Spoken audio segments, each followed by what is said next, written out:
반갑습니다. 우리 오늘 6주년이 되었습니다. 그런데 참 많은 분들이 모이면 좋은데, 그죠? 네. 코로나 한 3년을 합치면은 그래도 저희 교회가 한 3년 정도 된 것 같습니다. 그래서 여러 일들이 있었어요. 근데 그런 과정 속에서 하나님은 그래도 이 교회를 지금까지 지켜주셨고 또 앞으로도 더 아름답게 더 크게 성장시켜 주실 줄로 믿습니다. 교회는요, 우리 주님이 주인이시거든요. 우리 옆에 분들하고 인사해 보겠습니다. 은혜 많이 받으시길 바랍니다. 우리 한번 인사해 보겠습니다. 은혜 많이 받으시길 바랍니다. 아멘. 네, 오늘 말씀은요, 식탁에 대한 이야기를 드리려고 합니다. 한 사람이 다른 한 사람을 어떻게 품으며 살 것인가에 대한 이야기도 드리려고 합니다. 이 식탁이라고 하는 것이 그런 거잖아요. 같이 밥 먹는 시간, 같이 허물없이 지내는 시간이 바로 식탁입니다. 식탁. 이 이야기를 저희들 오늘 말씀을 통해서 같이 나누려고 하는데요. 자, 명절날 어떤 면에서는 제일 어려운 게 무엇입니까? 명절날 밥 먹는 게 메뉴 정하는 게 힘들어요. 그죠? 모든 세대들이 다 모여 있기 때문에. 근데 어떤 사람이 돈을 낸다고 자기가 먹고 싶은 거 먹자고 하면서 야, 아무 말 말고 내가 먹고 싶은 거 오늘 있으니까 나만 따라와. 그러고서 제일 비싼 집으로 갔다고 생각을 해 보십시오. 그러면 그 밥이 아무리 비싸도 맛있겠습니까? 맛없겠습니까? 맛없죠. 네, 맛없어요. 맛있는 집에 가도. 이게 바로 어떤 면에서는 이 강한 사람이 진짜 강한 사람은 뭐냐라고 했을 때, 진짜 강한 사람은 어떤 사람이냐라고 했을 때, 진짜 어떤 면에서는 이 양보할 수 있는 사람이 강한 사람이에요. 그래서 그 가족들이 모여서 메뉴를 정할 때 가장 약한 사람을 생각하는 거죠. 우리 할아버지 좀 이가 약하시니까 우리 부드러운 걸로 먹자. 아니 우리 막내가 매운 거 못 먹으니까 오늘 매운 거는 좀 빼고 먹자. 아니 식당을 가더라도 아이들이 먹을 수 있는 메뉴가 있는지 또 확인하고 거기 가서 식사를 합니다. 한 사람의 입맛을 맞추는 것이 아니라 모든 사람들이 같이 모여서 식사를 하는 것이 더 중요하기 때문이죠. 자, 오늘 로마 교회에서도 이 밥상 싸움이 벌어졌습니다. 아, 교회에서 무슨 밥상 싸움이에요? 하고 싶지 말할 수도 있겠지만 어떤 싸움이 있었냐면, 자, 로마 안에 이 율법에 얽매여서 이 고기를 안 먹고 채소를 먹는 사람이 있었어요. 이 사람들은 믿음이 약한 사람이라고 불리웠습니다. 왜냐하면 그 로마 시대의 시장에서 파는 고기들은 거의 대부분 우상에게 드려졌던 음식이 그대로 바깥으로 나와서 팔리는 거예요. 그러니까 이 로마 교회 안에 유대인 출신들, 그들은 그 율법을 지키고 있었던 사람들, 그러니까 우상에게 드려졌던 이 고기를 우리는 먹을 수 없다 하면서 그들의 믿음이 오히려 더 약한 모습을 보이고 있는 거예요. 왜냐하면 믿음이 강한 사람들은 어떤 면에서는 아니 고기는 그냥 고기인 거지 이게 무슨 우상에게 드렸는지 안 드렸는지 무슨 상관입니까? 복음 안에서 예수님 안에서 그냥 음식일 뿐입니다 라고 하면서 이분들은 어떤 사람들이냐면 비유대인들 출신의 교회 사람들인 거예요. 그러니까 로마 교회 안에 두 부류가 서로 싸움을 음식을 통해서 하는 거예요. 밥상 싸움이 벌어지고 있는 거예요. 믿음이 강한 사람으로 이들은 불리고 있습니다. 왜냐하면 자유롭게 고기를 그냥 먹는 거예요. 네, 그것이 바로 로마 교회의 어떤 문제였는데 이것은 구원과 상관이 없는 음식 문제였던 거죠. 자, 이렇게 음식 문제로 인해서 이 교회가 두 쪽이 날 위기에 놓여져 있습니다. 막 서로 싸우는 거예요.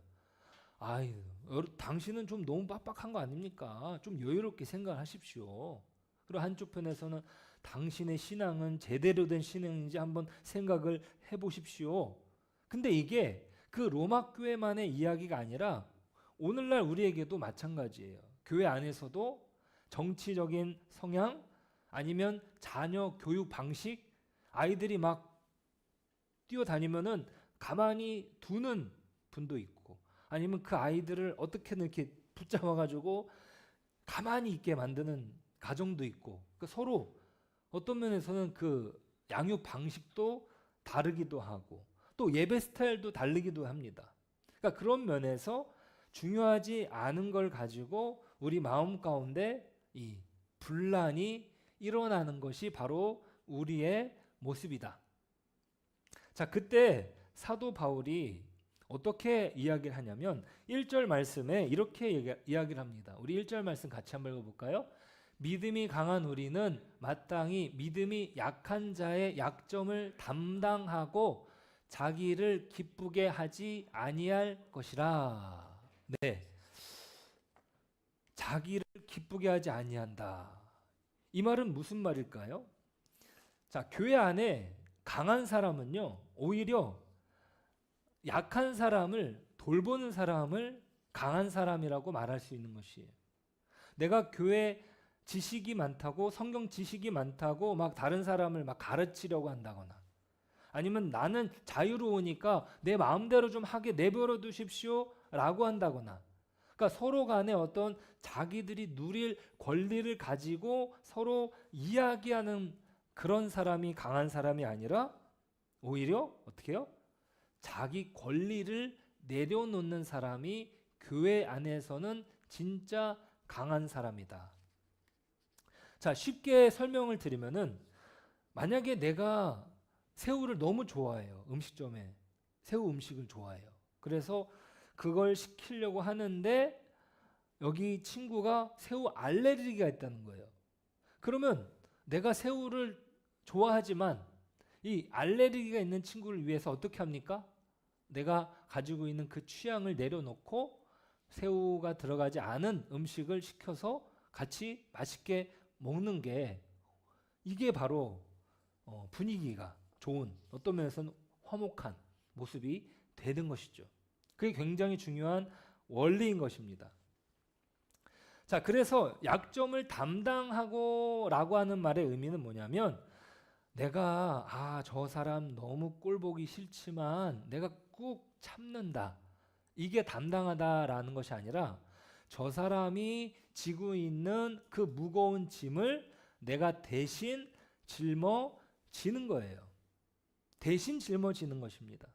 그것이 바로 우리 교회가 6년 동안 여기까지 오게 된 배경, 누군가 보이지 않는 곳에서 그 다른 사람의 짐을 져 주었기 때문인 것이에요.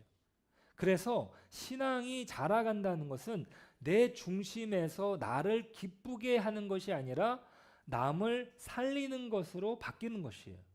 나를 기쁘게 하지 아니하고라고 되어 있잖아요. 다른 사람을 살리는 것으로 내 관심이 가게 되는 것이 바로 신앙의 성장이 되는 것입니다. 여러분, 다른 사람을 살리는 일이 쉽습니까? 어렵습니까? 어려워요. 너무 쉽지 않습니다.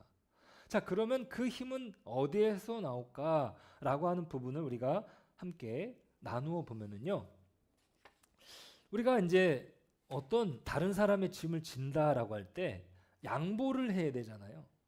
근데 한 번, 두 번은 괜찮아요. 근데 내가 매번 다른 사람에게 양보를 하고 내가 다른 사람의 짐까지 져야 된다면 나는 어떤 면에서는 굉장히 짜증날 수 있어요. 내가 언제까지 다른 사람의 짐을 져야 돼? 이렇게 생각을 할 수 있죠. 그런데 오늘 사도 바울이 3절에서 그 짐을 져야 되는 이유를 이렇게 말합니다. 전반부에 보면 이렇게 나와요. 같이 한번 읽어볼까요? 시작. 그리스도께서도 자기를 기쁘게 하지 아니하셨나니. 누가요? 그리스도께서도라고 전제를 달고 있습니다. 자, 그러면 그리스도께서 그 짐을 지셨다라고 할 때 그 짐을 지신 것에 대한 내용을 예수님께서 어떤 내용으로 말씀하셨냐면 예수님이 그런 비유를 하셨어요. 누가복음 15장에서 두 아들의 비유를 하셨습니다. 어떤 사람에게 두 아들이 있었습니다. 첫째 아들, 둘째 아들. 근데 둘째 아들이 어느 날 아버지한테 이렇게 이야기하는 거예요. 아버지가 어차피 저한테 유산을 남겨주시잖아요. 근데 제가 젊을 때 그 돈을 가지고 제 마음대로 좀 써보고 싶습니다. 제가 그 돈을 가지고 많이 부풀려가지고 재산을 만들어서 좀 성공을 하고 싶습니다. 그렇게 해가지고 그 돈을 가지고 집을 나갑니다. 그런데 생각지도 않게 그 돈을 다 탕진을 해버립니다. 그리고 거지가 돼가지고 돌아옵니다. 근데 돌아오는데 자기가 이제 아버지 집에 가가지고 내가 돼지 쥐염 열매를 먹어야 되겠다. 근데 아버지가 먼 곳에서부터 그 아들을 기다리고 있어서 달려와가지고 그 아들을 끌어안아줘요. 근데 여기서 끝나지 않고 야, 내 아들이 돌아왔으니까 잔치를 벌여야 되겠다. 그래서 소를 잡아서 잔치를 벌입니다.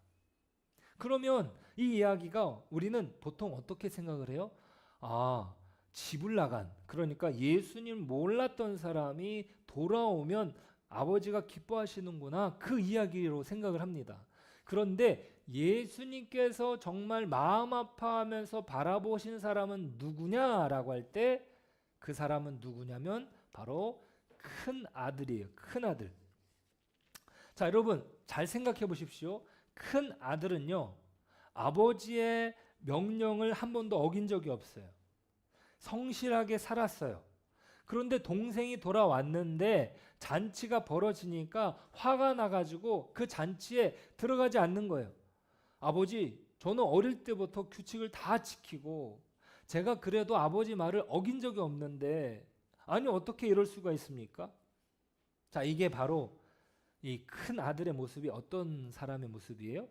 그 로마 교회의 채소만 먹고 있는 사람들. 그들은 어떤 마음을 가지고 있죠? 하나님이 명령하신 그 규칙을 자기들은 어기지 않고 지내고 있습니다.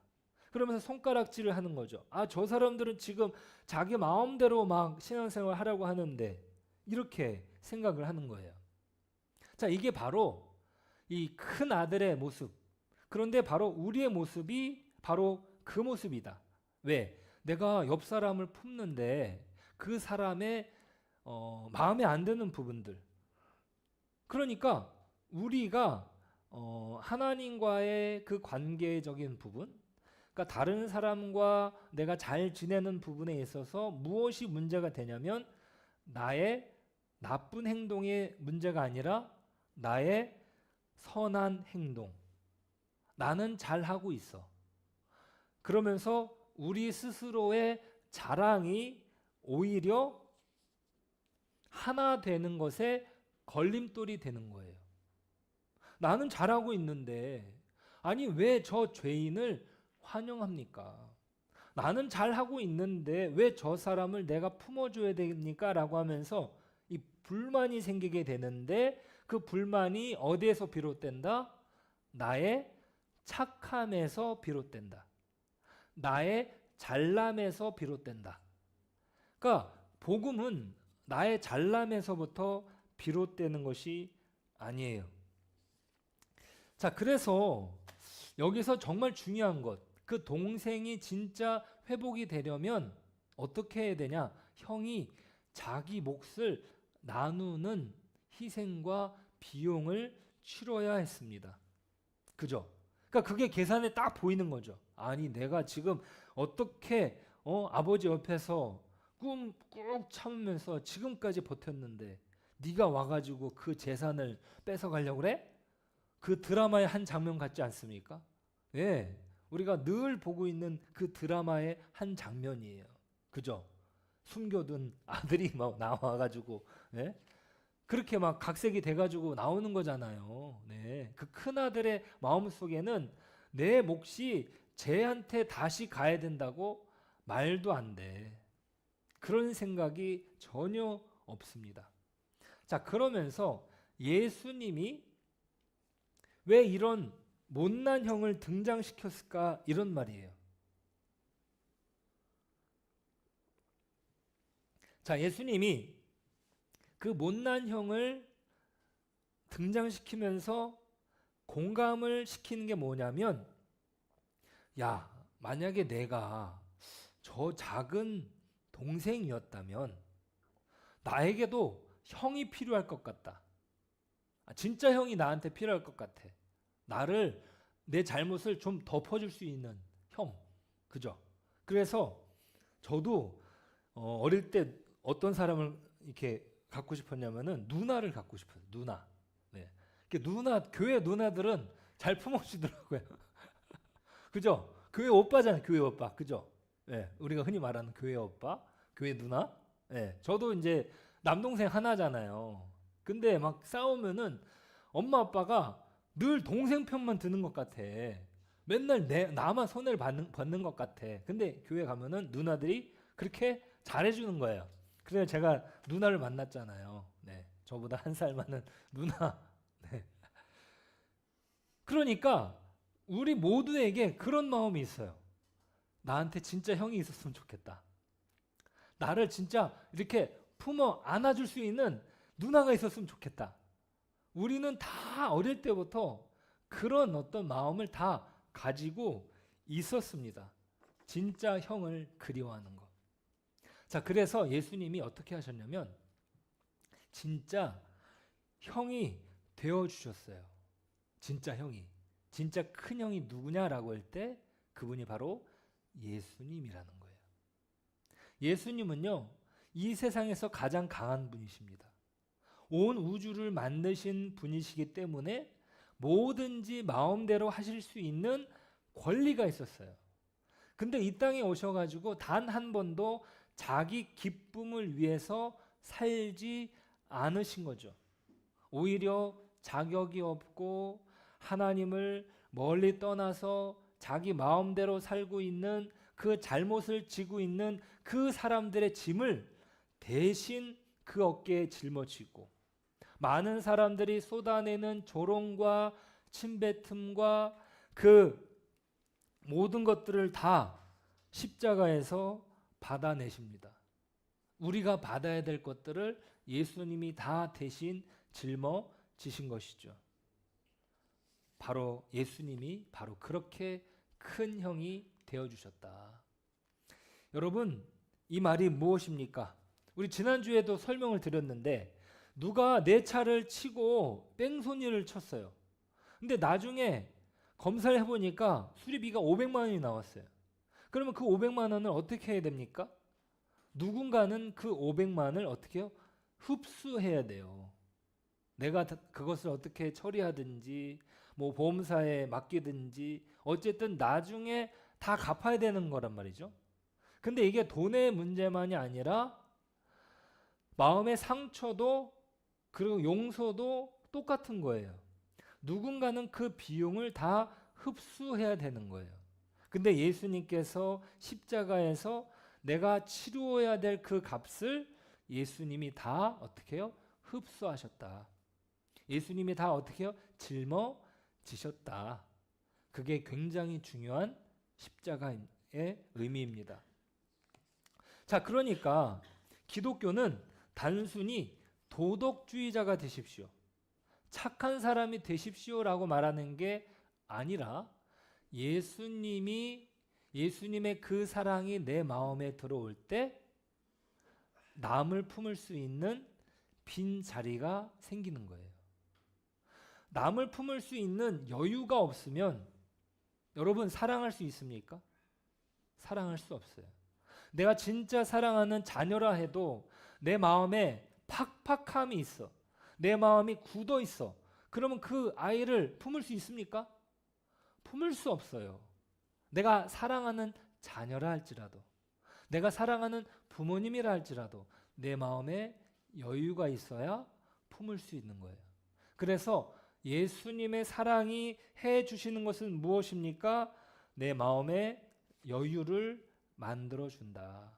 이게 바로 복음입니다. 자, 그러니까 이제 바울이 결론을 내립니다. 6절과 7절을 같이 한번 보겠습니다. 6절과 7절 시작. 한 마음과 한 입으로 하나님 곧 우리 주 예수 그리스도의 아버지께 영광을 돌리게 하려 하노라. 그러므로 그리스도께서 우리를 받아 하나님께 영광을 돌리심과 같이 너희도 서로 받으라. 서로 받으라라고 하는 것은 서로 용납하라라는 것이죠. 자, 이것은요, 단순히 교회에서 얼굴 붉히지 말고 사이좋게 지내십시오, 이런 의미가 아닙니다. 이것은 6절에서 말하는 것처럼 한 마음과 한 입으로 하나님께 영광을 돌리라라는 것이에요. 여러분, 오케스트라를 떠올려 보십시오. 자, 거기에 악기들이 여러 가지 악기들이 있죠. 뭐 바이올린이 있고 첼로가 있고 트럼펫이 있고, 뭐 예전에 제가 이제 그 오케스트라를 봤는데 뭐 드럼도 있더라고. 드럼.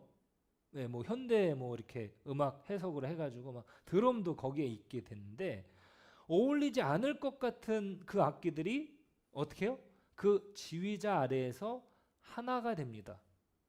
한 마음과 한 입으로 서로 다른 사람들이 하나가 됨으로 하나님께 영광을 돌려드리는 것, 그것이 바로 교회다. 자, 이것이 여러분 그냥 말씀, 그러니까 말씀에만 나온 거 아니야 라고 하는 것이 아니라 130년 전 조선에 그 일이 있었습니다. 자, 우리나라에 130년 전이면 신분제가 아주 시퍼렇게 살아 있었습니다. 제가 시퍼렇게라고 하는 표현이, 이 신분제라고 하는 것은 누구도 어떻게 해요? 깨뜨릴 수 없는 거예요. 제일 위에 양반이 있습니다. 그리고 제일 밑에는 천민이 있는데 그 천민 밑에서도 제일 밑에 그 사람들이 누구예요? 바로 백정이에요. 백정.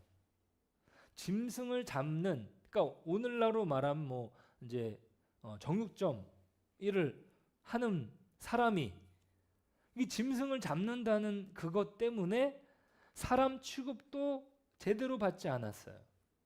그러니까 양반이랑 오늘 이제 밥상 이야기를 했는데, 양반이랑 같이 한 밥상에 있는 게 상상도 할 수 없는 일입니다. 근데 서울 한복판에 교회 하나가 세워집니다. 무어 선교사님이 곤당골 교회라고 교회를 세웠는데, 이 무어 선교사님은 그 조선 사회에서 가장 신분이 낮은 사람들에게 찾아갔어요. 백정들. 근데 백정들이 그 선교사님의 이야기를 듣고 바로 교회를 오진 않았죠. 그러니까 이 선교사님이 한 일이 뭐냐면 그 백정들의 자녀들을 불러다가 학교를 열었어요. 가르쳐 주는 것이죠. 그 아이들 중에 한 아버지가 박성춘이라는 백정이 있었습니다. 근데 이 박성춘이라고 하는 분이 어떻게 예수님 믿게 됐냐? 이 박성춘이라는 분이 콜레라에 걸립니다. 그 당시에 콜레라에 걸리면은 무조건 죽는 거예요. 근데 한 의사가 그 집에 찾아갑니다. 근데 그 의사가 그냥 동네 의사가 아니에요. 제중원에서 근무하고 있었던 올리버 에비슨 선교사님이 그 박성춘 그 사람에게 찾아가요. 그러니까 그 나라에서 가장 높은 임금을 돌보던 어이가 짐승을 잡는 백성의 집까지 찾아가서 병을 고쳐줍니다. 이 박성춘 씨가 단순히 내가 병이 고침받았다 여기에서 충격을 받은 것이 아니라, 어떻게 나 같은 사람한테 저 높은 분이 찾아와서 내 병을 돌봐주셨나, 이거에 정말 충격을 먹고 예수님을 믿게 됩니다. 여러분, 복음이 바로 그것이에요. 제일 높은 사람이 제일 낮은 사람에게 내려온 겁니다.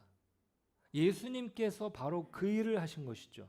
우주에서 제일 크신 예수님이 흠 많은 우리에게 내려오신 그 이야기가 바로 복음인 것입니다.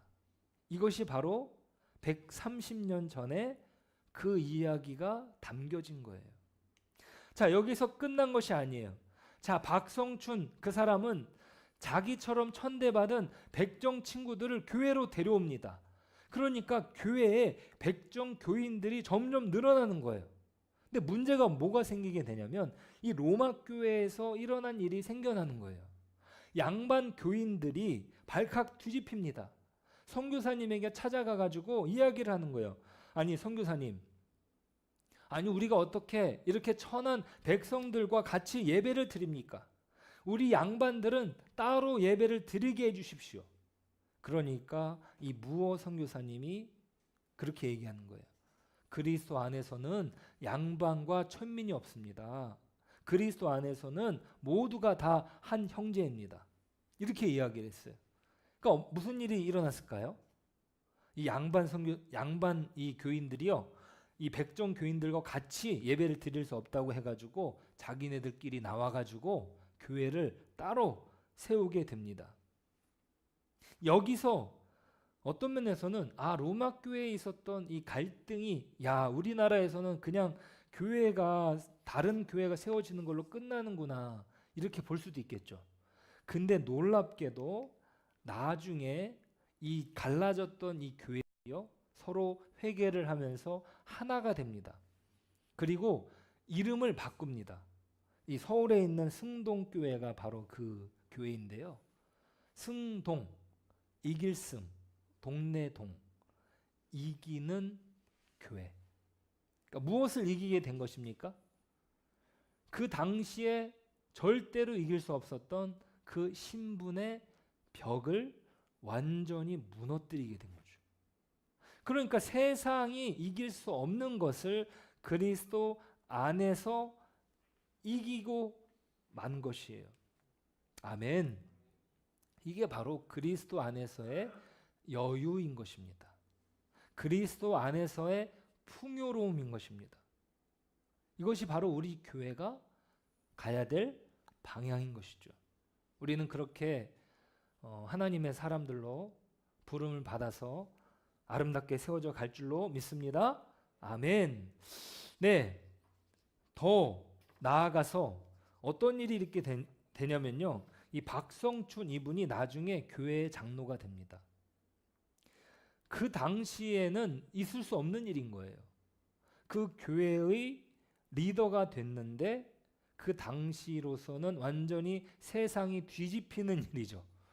거기다가 그 당시에 이 왕족 출신의 한 분도 장로가 됩니다. 그러니까 왕족과 백성이 한 식탁에 둘러 앉게 된 것이죠. 거기다가 나중에 박서양이라고 하는 분, 이 박성춘의 아들이 미국에서 공부를 해가지고 나중에 우리나라에 돌아와서 우리나라 최초 서양식 의사, 그분이 바로 박서양. 이분의 신분은 바로 어떻게 해요? 천민 중에 천민, 백정 출신이었던 것입니다. 자, 신분제 조선에서 왕족과 백정이 한 식탁에서 세상에서는 절대로 이루어질 수 없는 그 일이 그리스도 안에서 이루어지게 된 것입니다. 사람들이 충격을 받으면서 말을 하는 거예요. 아니 도대체 저 사람들을 하나로 묶은 이유는 뭐냐? 그러니까 사람들이 막 손가락질을 하면서도 속으로는 어때요? 야, 우리도 저기 가고 싶다. 야, 우리도 정말 이 신분이라고 하는 우리를 올가매고 있는 이것이 아니라 정말 우리가 사람답게 살 수 있는 게 뭐냐? 사람을 하나로 만들 수 있는 게 뭐냐? 이 질문이 그들에게 생긴 것이에요. 그 대답은 무엇입니까? 바로 예수 그리스도의 십자가라는 것이에요. 우리 지난주에도 말씀드렸습니다. 세상은요, 성경책이 아니라 교회라는 사람들을 읽고 있습니다. 우리 청라강성교회를 보십시오. 너무나 작은 공동체인데 이 공동체가 얼마나 다양하게 모여 있습니까? 한 계층으로만 설명되지 않는 이 계층과 계층을 벗어나는 그 놀라운 하나 되는 역사가 우리 교회 안에 이루어지고 있습니다. 아멘. 네, 그래서 우리 교회는요, 작은 교회일 수 있겠지만 하나님이 세워 가시는 위대한 교회로 성장해 갈 것입니다. 거기에 하나님의 은혜가 있고 세상이 충격을 받으면서 도전을 받게 되는 놀라운 일들이 우리 공동체 안에 있게 될 것입니다. 왜? 예수님의 십자가가 있기 때문이에요. 자, 우리 한번 정리를 해보겠습니다. 자, 첫 번째, 진짜 강한 사람은 누굽니까? 약한 사람을 위해서 자기 권리를 내려놓는 사람이에요. 두 번째, 그 권리를 내려놓을 수 있는 힘은 어디에서 나옵니까? 우리에게 진짜 큰 형, 네, 우리가 원하는 그 형님이 누구예요? 예수님이시다. 그 예수님 때문에 우리가 다른 사람을 품을 수 있어요. 예수님이 우리가 치료해야 될 그 비용을 다 흡수하셨기 때문에 우리 안에 여유로움이 생긴 거죠. 세 번째는 무엇입니까? 우리가 그렇게 서로를 품을 때 130년 전 그 교회처럼 세상이 깜짝 놀랄 한 식탁을 이루게 될 것입니다. 아멘. 우리 청라강성교회가 그렇게 이루어져 왔고 앞으로도 이루어져 갈 것입니다.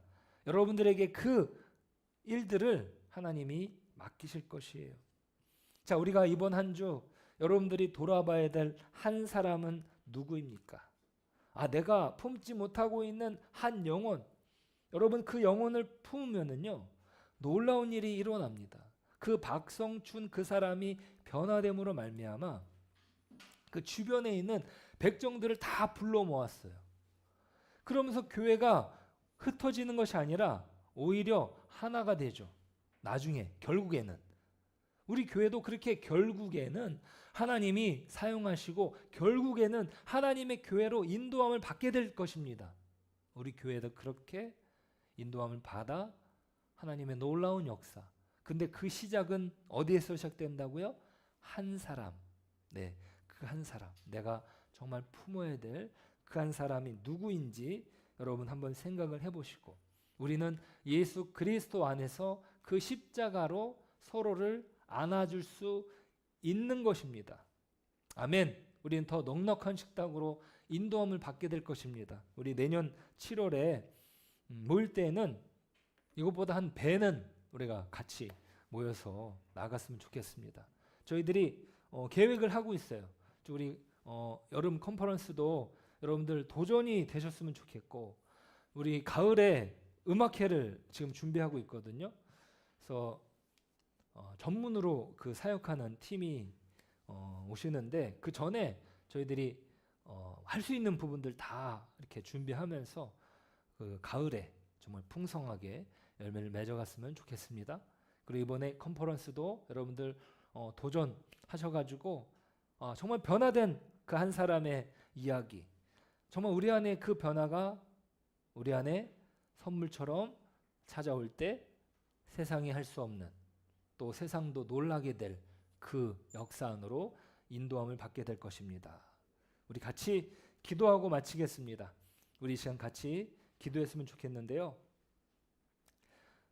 우리의 평범한 일상, 그 일상 안에서 하나님의 은혜를 우리는 담아낼 수 있습니다.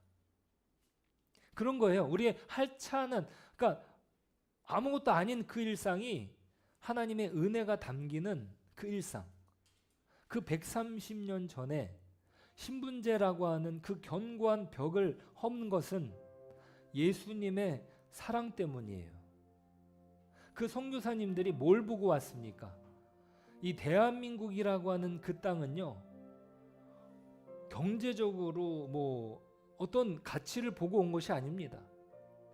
오직 예수님의 사랑 때문에 그분들이 와서 왕을 돌보는 그 일로 그들이 만족한 것이 아니라 그 시대에 가장 천한, 가장 밑바닥에 있는 사람들을 그들이 섬기고 그 섬김이 오히려 놀라운 그 복음의 역전이 이루어지는, 여러분 우리가 지금 이 시간에도 그 변화의 역사로 우리를 인도해 가실 줄로 믿습니다. 우리 이 시간 같이 기도하실 때 하나님, 내가 그 변화의 중심에 들어가길 원합니다. 내가 그 하나님의 그 십자가의 사랑을 덧입어서 다른 사람의 그 짐을 하나님 내가 짊어질 수 있는 그 여유로움을 하나님 저에게 허락하여 주십시오. 우리 이 시간 같이 한번 우리 말씀을 가지고 기도하며 나가겠습니다.